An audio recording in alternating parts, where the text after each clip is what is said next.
Mwana tsitsi. My titi.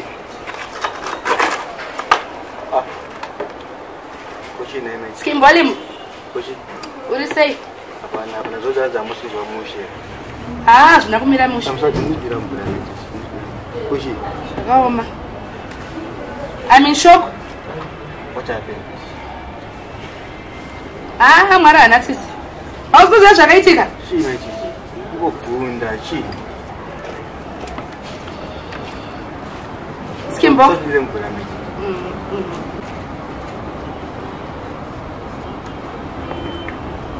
Hapa pakaipa. Zvakafamba sei? Skimbo. Ndakashokwa. Mari imwe zuro. Ndakatorara. Skimbo. It was terrible. Uye mara wana tsitsi. Unoziva kana iriyo rapture mawira achaita Jesu Skimbo. Ah, chinoenda nemwe mutombo. Skimbo zvinhu zvaka mumba. Unoziva kuti ndongomuti. Apa ndakara. Mubhedha kuti. Tonoti muchirimo mashema. Ndiri mutama. Ah!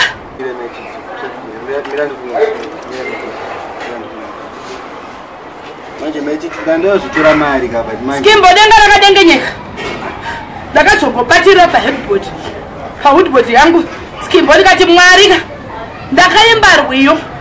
Unoziva ndakati nguva yakanakisisa. Apa pakaipa. Ndakafunga kuti ngwara forgive madziwa. Unoziva ndakati Mwari nditorei nemwe muto. Trema.